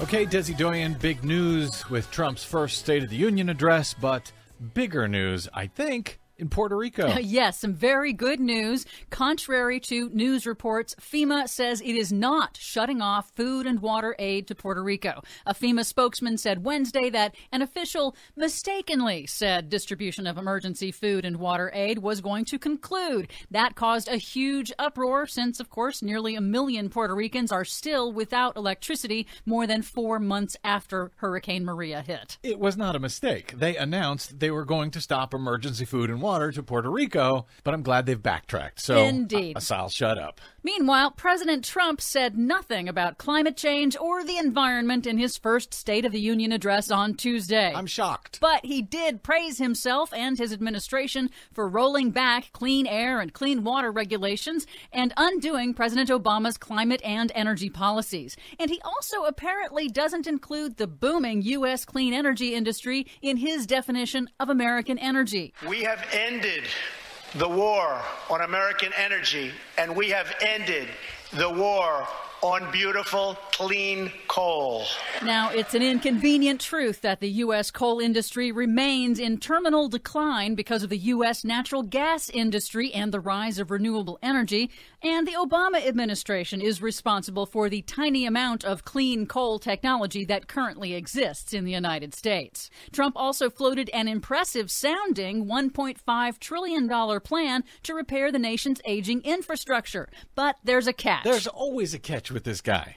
In past decades, the federal government would put up 80% of the cost of major infrastructure projects. But Trump's plan offers up only $200 billion in federal funding. That's less than 20% of the cost, stretched out over 10 years. Every federal dollar should be leveraged by partnering with state and local governments and, where appropriate, tapping into private sector investment to permanently fix the infrastructure deficit. So he's going to force state and local governments to pay for the bulk of this, along with private companies who will profit from this infrastructure, correct? Exactly. That means that cash-strapped states and cities will have to either raise taxes, sell off public assets, or privatize those projects to raise the money. Now, that could be a hard sell, since Trump's $1.5 trillion infrastructure proposal could have been paid for by the $1.5 trillion tax cut that was passed by Republicans just last month. Good point. Meanwhile, in New Jersey, 6 years ago, former Republican Governor Chris Christie withdrew from a multi-state cap-and-trade compact called the Regional Greenhouse Gas Initiative, or RGGI. On Monday, the state's new Democratic governor, Phil Murphy, began the process of re-entering RGGI. The cap-and-trade system raises revenue by incentivizing polluters to cut their carbon emissions. A recent study calculated that in the 6 years after leaving RGGI, New Jersey lost out on $250 million in revenue. And as I broke in an exclusive at the time back in 2011 when I obtained secret audio tapes of Chris Christie addressing the Koch brothers, it was in fact after meeting with David Koch that Chris Christie decided to pull out of that regional greenhouse gas initiative. Yep, and also on Wednesday, Governor Murphy signed an executive order expanding and accelerating construction of wind energy projects off the Jersey Shore. Clean energy and good jobs. This is how we make our economy stronger and fairer. Murphy also said the ambitious target increases the likelihood that wind turbine manufacturers will choose to build factories in New Jersey to supply those projects. But finally, Maine's Republican Governor Paul LePage is going in the opposite direction. LePage, a longtime critic of wind energy, signed an executive order banning all new wind energy projects in Maine to, quote, protect its natural beauty, but he's totally okay with offshore drilling. Congratulations once again to Paul LePage, the nation's dumbest governor. For much more on all of these stories, check out our website at greennews.bradblog.com. I'm Brad Friedman. And I'm Desi Doyen. And this has been your Green News Report. Against the wind. I'm still running against the wind. I'm older now, but still running against the wind.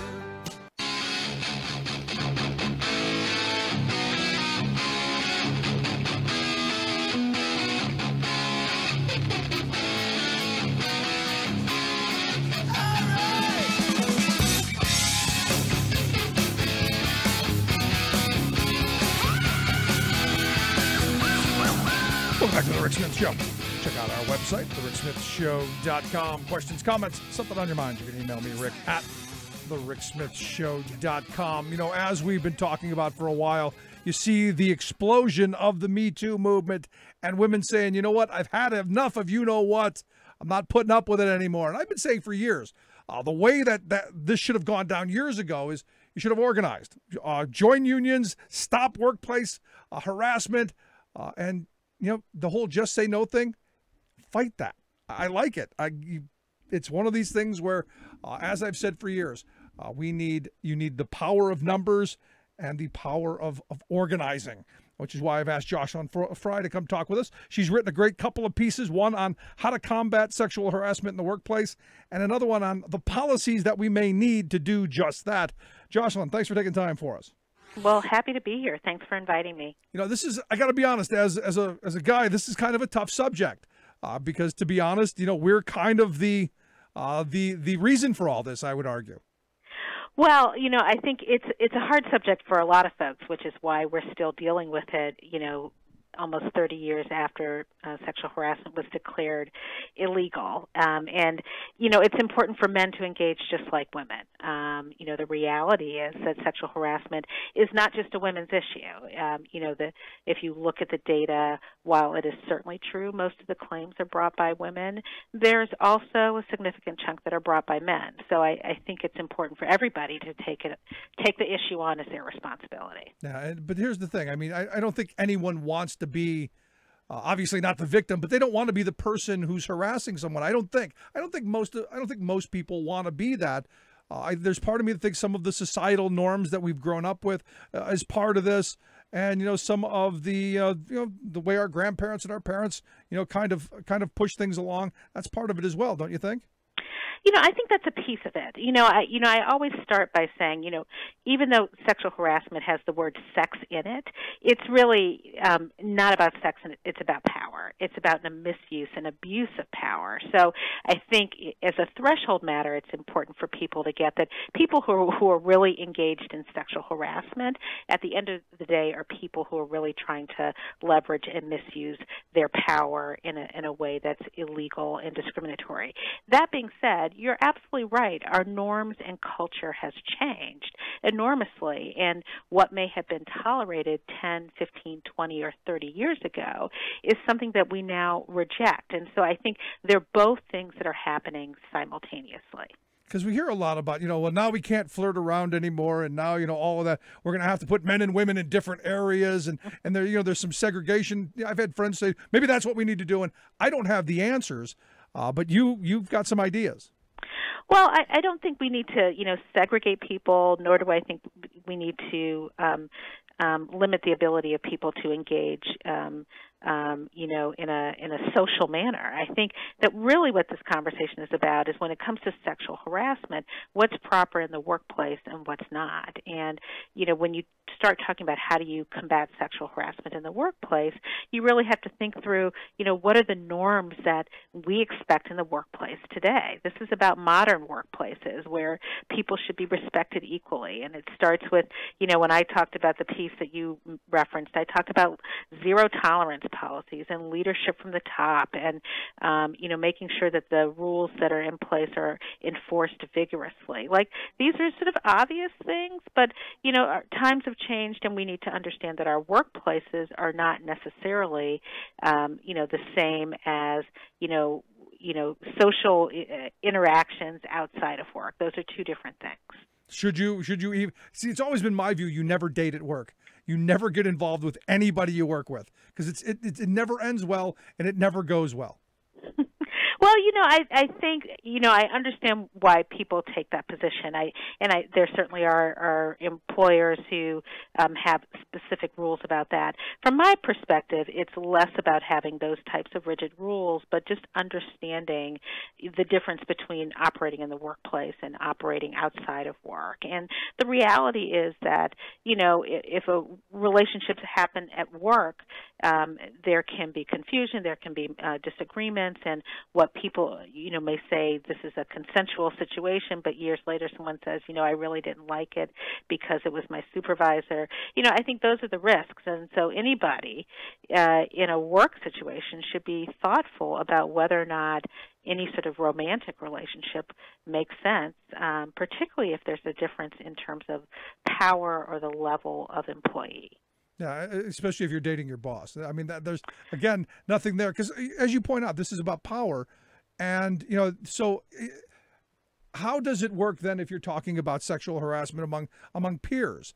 I mean, because, you know, a lot of the stories that I've heard is, you know, a coworker was bothering me. That's not really about power. That's just about, you know, somebody who was chasing after somebody else. Is that considered, you know, part of this? And how do we deal with something like that? Absolutely. I mean, this is why one of the things that needs to happen is that people need to understand, you know, very clearly the difference between, you know, what the law prohibits and what it doesn't. You know, coworkers can harass each other. It's a different type of power differential. You know, there's some data that shows, for example, that even when women rise up within their organizations and achieve a level of, you know, leadership and seniority, they can be even targeted for greater levels of harassment because they have achieved a level of power, right? They could, and it could be a different type of harassment.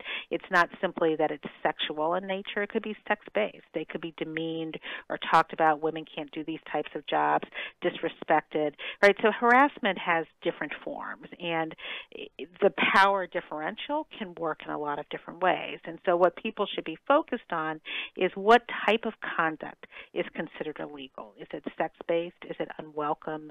Is it hostile? Is it severe? Is it pervasive? Is it something that is interfering with the ability of a person to do their job?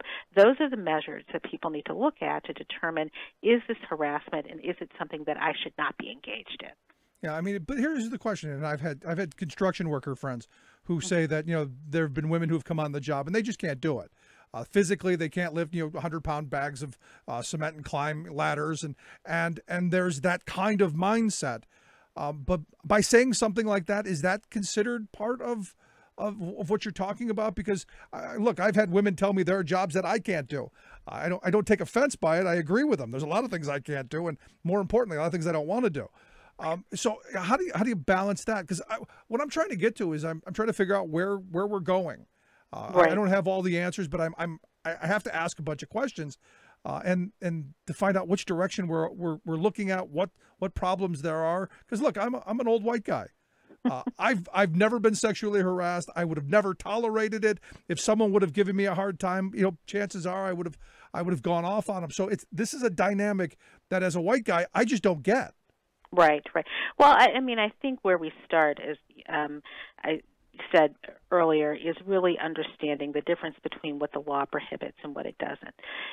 The reality is that there are lots of critical, nasty, harsh things that people can say, and it's unfortunate, they shouldn't say them, but they're not illegal, right? Like the law is pretty clear when it comes to sexual harassment that in order to have some level of liability, that there are some certain factors that need to happen. As I said, it needs to be unwelcome. It has to be sexual or sex-based. It either has to be a situation where it's like a term or condition of your employment. It interferes with your job in a meaningful way. It's hostile. It's severe.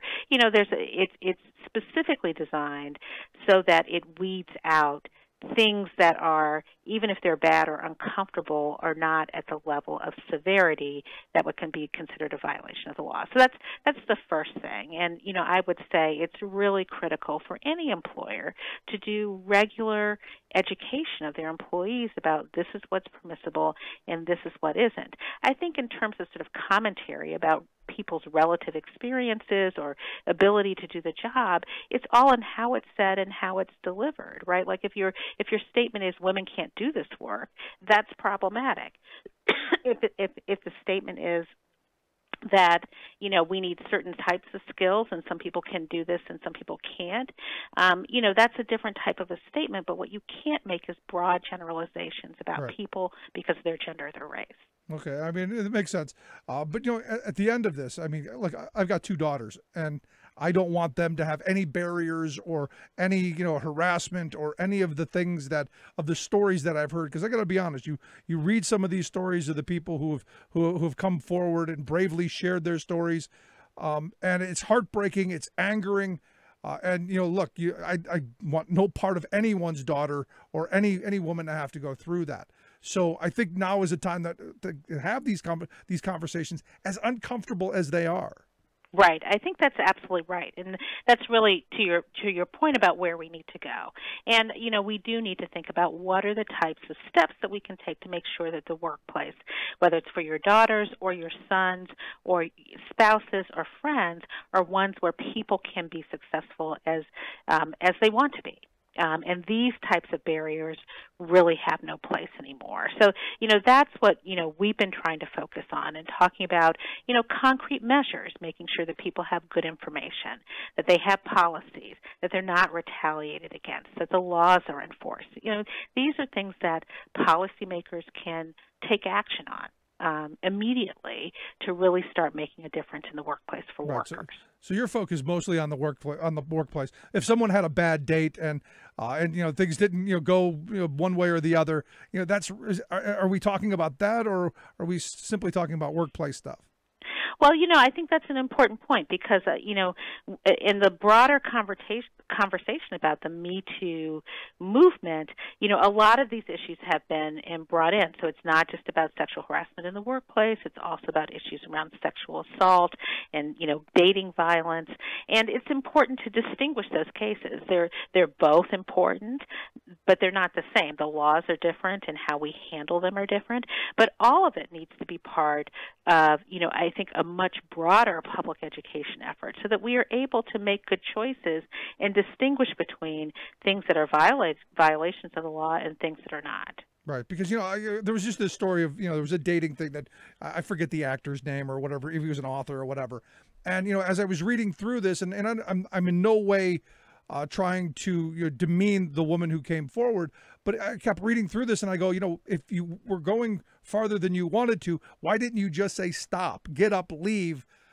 Because this is what I'm trying to teach my daughters is, if something like this happens, you put a stop to it immediately. You don't allow things that make you uncomfortable to go forward, or is that just a male point of view? Well, I don't think it's a male point of view, but I think what a lot of these cases are showing is that even if we think that intellectually, in those situations, it's hard for victims to actually do some of that. If a victim can, that's great, but a lot of times because of the person that they're with, particularly if it's a person who's famous or powerful, it's hard to do something that you think could impact your career or your future opportunities, and that's just a practical reality. And it really goes back to the earlier point that you raised about the importance of creating a broader environment where if a person comes forward that they're actually believed in their ramifications, right? Like you don't want to be a situation where people just disbelieve you or say you were asking for it or it was what you were wearing or why did you go. That's what victims are concerned about, and that's why we see data that suggests as many as 70% of sexual harassment victims don't even report it. So it's not just about communicating to the potential victim that they need to be able to speak up, but it also means making sure that when they do, that we support them and we back them and we empower them. Yeah, and the empowerment part is where I was going because, again, I go back to my mindset, and I've actually had that thrown back at me in another way, saying that by me saying that you should be empowered to stand up and say no and walk out and all of that stuff, that's blaming the victim as well. Do you agree or disagree with that? Well, I don't think there's anything wrong with saying that it's important for any victim to feel empowered to speak up. But I think that what's not good is if we think that's the only answer to the question, right? Like the reason that people don't speak up is because we have a broader context where sexual harassment, sexual assault victims have not been believed. So if we're going to actually say to those who are potential victims, speak up and speak out, then we also need to be doing a whole lot of other things to make sure that those folks are backed up. We need to make sure that there's strong penalties and disincentives for people to engage in that conduct in the first place.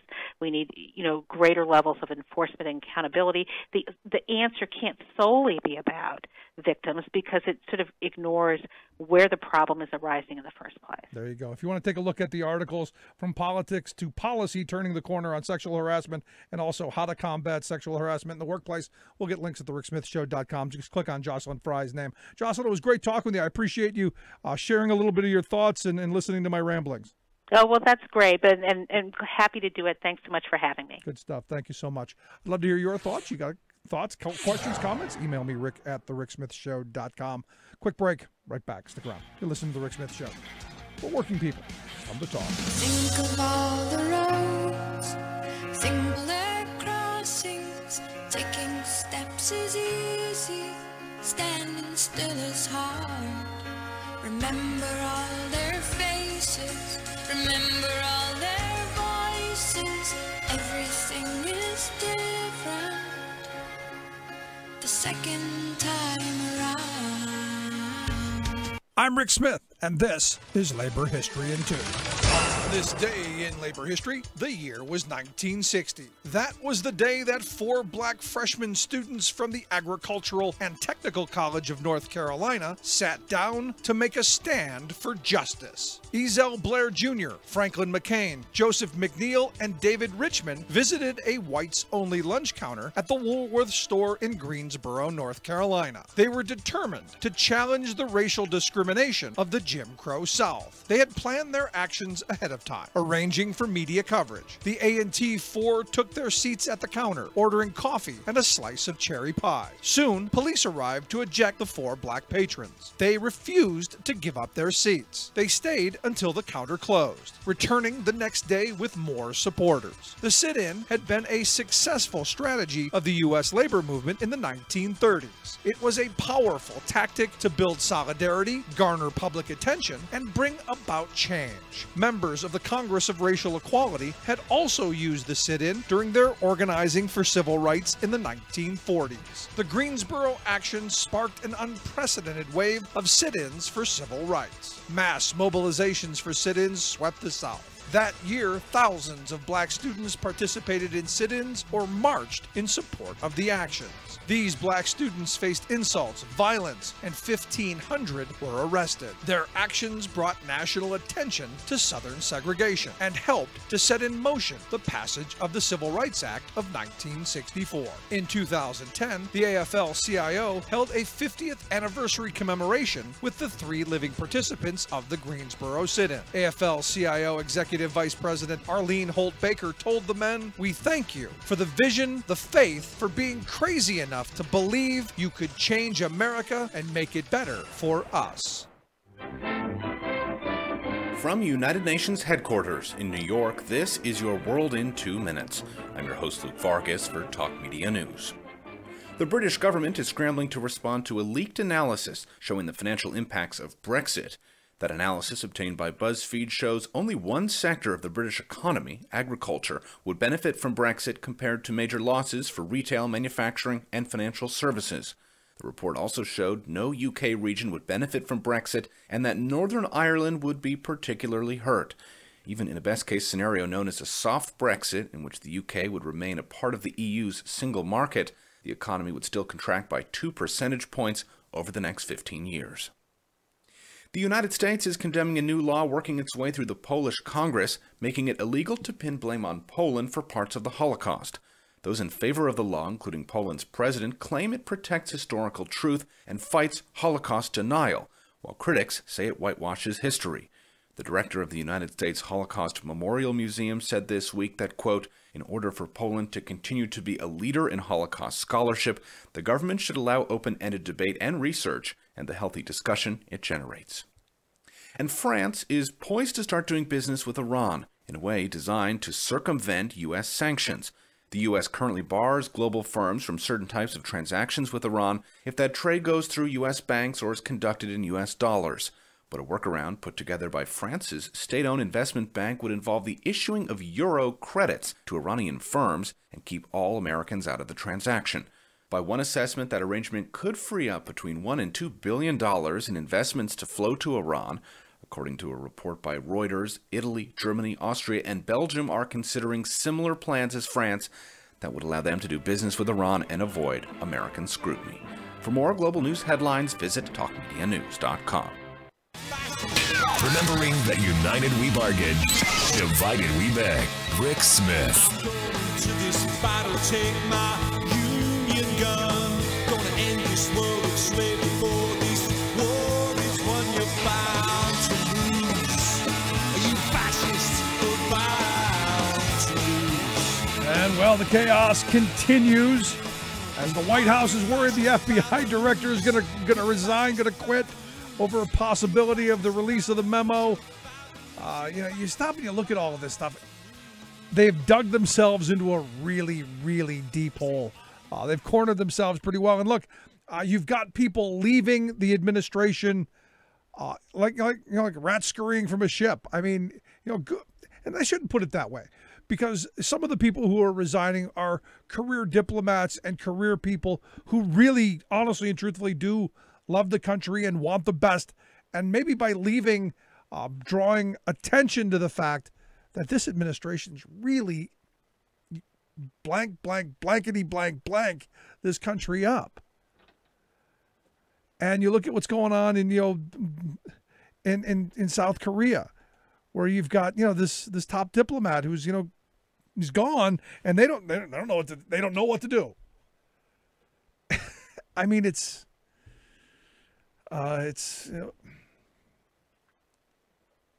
just bizarre, and it's angering, but it was predicted. This kind of chaos that we're seeing is exactly what we were talking about back during the campaign, that this is how he was going to operate. It was going to be constant chaos. It was going to be constant turmoil. And I asked my Trump voters, is this what you're seeing, what you wanted? And sadly, I believe there are too many that would answer that yes. And that's a problem. Anyway, if you missed any of today's program, thericksmithshow.com, that's where you get the podcast. The Rick Smith Show app on the smartphone. Take the program on the go wherever you go. As always, you can email me, rick@thericksmithshow.com. Thanks so much for tuning in. Still lots to get to. Big day tomorrow. We'll see you tomorrow.